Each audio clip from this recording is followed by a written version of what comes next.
It gives me immense pleasure to extend my warmest welcome wishes to the distinguished personalities present here, Sir Mr. William Jefferson Clinton, the former President of USA, the founder of the Institute, Sir Mr. Vinod Gupta ji, Dr. Girilal Gupta ji, Chairman Sir Mr. B.K. Goswami ji, and all the other eminent guests. First of all, let me say how very glad I am to be here today with my good friend Vinod Gupta, his father, your principal, Raj, Chairman Goswami, and all the other distinguished people who make this wonderful educational institution work. Thank you very much. I want to say I am especially grateful that a wing of this education center has been named for my wife. And she wishes she could be here today, but the United States Congress is meeting and voting, and so now she has to be at work and I can make appearances for her after 25 years the other way around.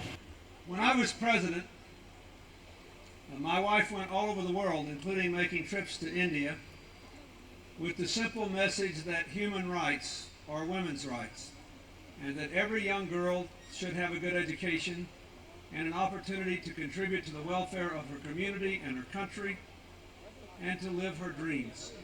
No one in her position ever went to so many countries and did so much to try to provide basic decency and opportunity and education for the young girls of every country in the world. I'm very proud of her, and I'm very thankful that this stone will be here for all of you who will be educated here and all those who will come behind. I would also like to thank very much my great friend Vinod Gupta for all that he has done for me and for never forgetting the village from which he came, the teachers who gave him his first education, and the people who are coming along behind him in this place that he loves so much. You cannot imagine how many conversations we've had back in the United States about his village. He would never speak to me if I didn't finally show up here and meet all of you today. So I'm glad to be here, and I thank him for being loyal to his birthplace.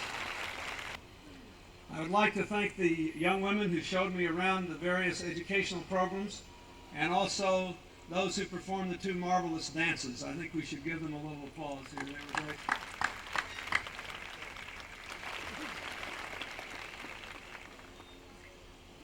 America has been good for Vinod Gupta. He has made a lot of money in America. And there are about 1 million other Indians who have come to our country and done very well. In the United States, there are about 200 different ethnic, racial, and religious groups. And Indians rank first in the level of education and the level of income. So I would say that the Indians who have come for America, to America, have done even more for America than America has done for them. It is in that spirit that when I was president, I tried to establish a warm friendship between the United States and India, because I think our goal should be, yours and mine, to make sure that every young boy and every young girl in this country gets a good education and has the same opportunities in India in the 21st century that Vinod Gupta found in America in the 20th century.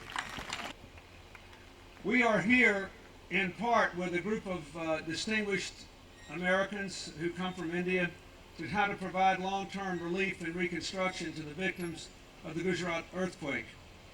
But my goal goes beyond that. I want the people there and the people in villages like this throughout India to be able to find the opportunities here that so many people had to go to America to find earlier. You can do it. No nation in the world has as much potential to do good and to be prosperous in this new century as India. But it all depends on educating all the boys and all the girls. Thank you very much.